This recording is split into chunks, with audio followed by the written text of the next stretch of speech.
సాధారణ జర్నలిస్టుగా ఉన్న మీరు 1999లో అనుకోకుండా రాజకీయాల్లోకి వచ్చారు. అంటే తొలి అటెంప్ట్లోనే విజయం సాధించారు మీరు. అంటే అప్పుడు ఎలా ఫీల్ అయ్యారు మీరు అసలుకి?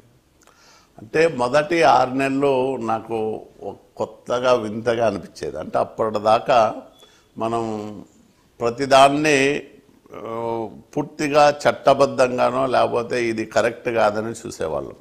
కానీ రాజకీయాల్లోకి వచ్చినాక కొన్ని, ఇప్పుడు ఒక గ్రామంలో 2 ఘర్షణ పడితే వాళ్ళిద్దరూ కాంగ్రెస్ తెలుగుదేశం పార్టీ వాళ్ళు అయితే మా వాళ్ళని కొట్టినారంట. వాళ్ళు వచ్చి మనకు చెప్తారు. ఎవరు కొట్టినారో ఎవరి మీద దాడి చేసినారో తెలియదు మనకి వాస్తవంగా అక్కడ పరిస్థితులు.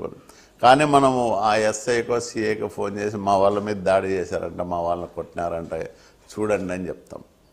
అది నాకైతే ఒక 6 నెలలు బాగా ఇబ్బంది అనిపించేది. అట్లాగే ఒక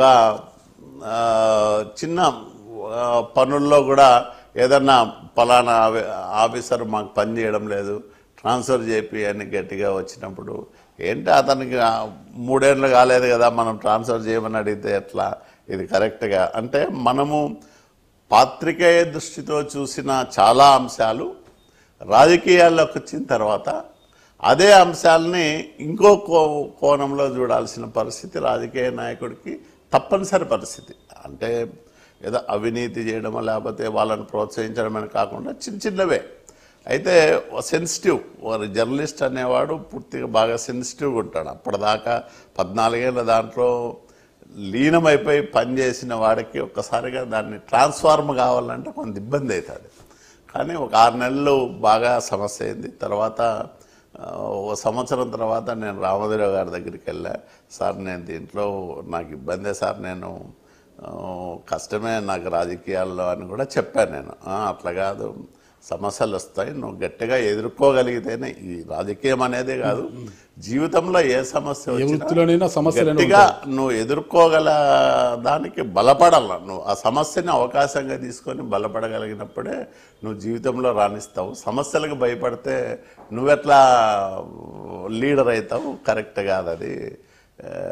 అట్లా భయపడద్దు ఎప్పుడు కూడాను. నాకు లేవా సమస్యలు, ఇన్ని సమస్యల మధ్య నేను జీవనం సాగిస్తున్నా. మరి రోజు పొద్దున్న లేచినప్పటి నుంచి ఇవన్నీ సమస్యలు అనుకుంటే సమస్యలే. అట్లా కాదు, ఇవన్నీ మనకు ప్రణాళికలు లేకపోతే మన విధులు మన బాధ్యతలు అనుకుంటే అవే మనకు బాధ్యతలు అవుతాయి. కాబట్టి అట్లా అంటే అట్లా మోటివేషన్, ఓ స్ఫూర్తిదాయకమైన ఇవన్నీ కూడా చెప్పడం వల్ల కొంత. అట్లాగే నేను ఎంపీగా అయిన తర్వాత 2000లోనే పార్టీ జనరల్ సెక్రటరీగా అయ్యా. సార్ అంటే మీరు అనుకోలేదు అసలుకి రాజకీయాలకు వస్తాను అనుకోలేదు.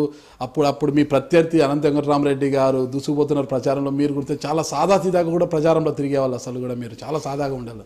అంటే ఈయన గెలుస్తాడా అన్నది ప్రతి ఒక్కరికి ఉండింది. ఒక్కసారిగా మీరు విజయం సాధించేశారు అసలు అనుకోకుండానే. అసలు అంటే మీరే అనుకోండిరేమో, కానీ ఆ విజయం సాధించిన వెంటనే మీరు గెలిచారు అన్నప్పుడు మీరు ఎలా ఫీల్ అయ్యారంట అప్పుడు అసలు?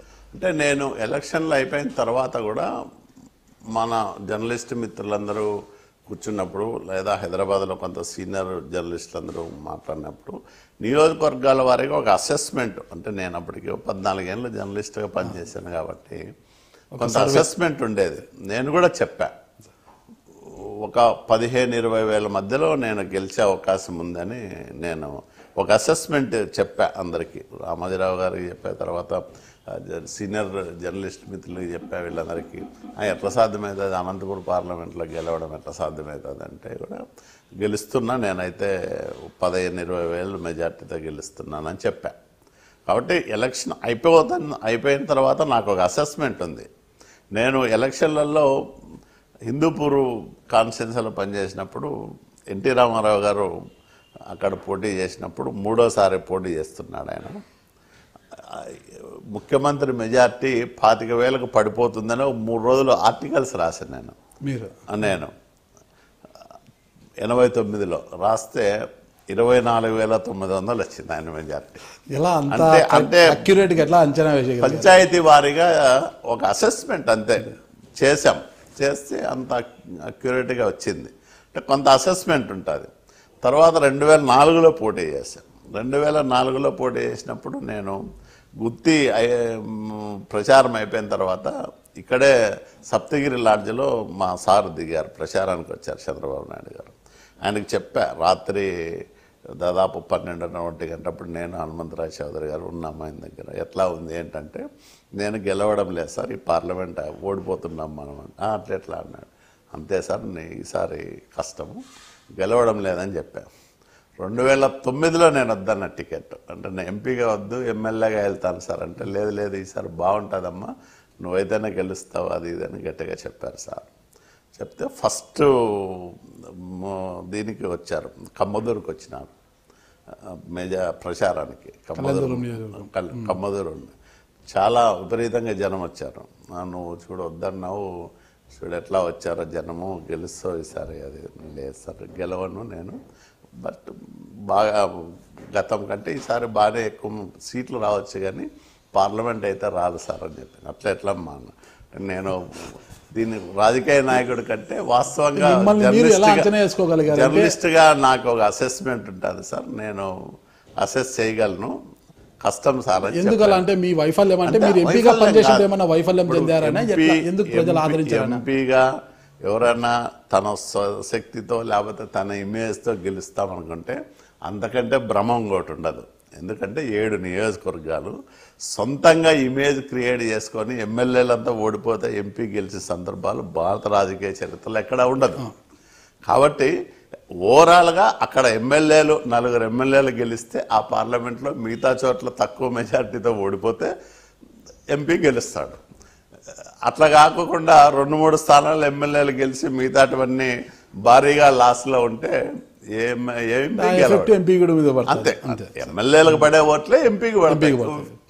1000-1500 అటు ఇటు ఉంటాయి తప్ప దానికి పెద్ద ఇంక వేరే కారణాలు ఉండవు.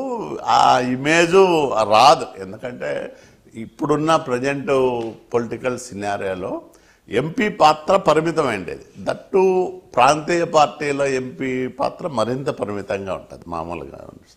కాబట్టి ఎంపీ నేనేదో గెలుస్తాను, నేనే గెలుస్తాను ఈ కాన్స్టిట్యున్సీలో నా ఇమేజ్తో మొత్తం ఎవరు గెలవకపోయినా నాకేమి డోకా ఉండదు అనుకోవడం ఎవరికీ సాధ్యం కాదు. కాబట్టి అది ఎమ్మెల్యేలు అందరూ గెలిస్తేనే మనం గెలుస్తాం. ప్రొఫెషనల్గా ఉన్నప్పుడు వ్యతిరేకంగా రాస్తే పరిటాల రవీంద్ర గారు పిలిచి ఏదన్నా తమాషకు అనేవాడు, ఏం బా పొద్దున్న లేచినప్పటి నుంచి బుక్ చేతులు పట్టుకొని ఏదో ఒకటి మా మీద రాయడమేనా మీకు ఉద్యోగం అది ఇదని తమాషకు అనేవాడు. ఎప్పుడు కూడా సీరియస్గా కానీ లేకపోతే నువ్వు ఎందుకు ఇట్లా రాస్తావు మా మీద అని కానీ ఎప్పుడు నన్ను ఎవరు, రవీంద్ర గారే కాదు ఏ రాజకీయ నాయకుడు నన్ను బెదిరించిన సందర్భమే లేదు. నాకు ఆ పరిస్థితి ఎప్పుడు కూడా ఎదురుగాల.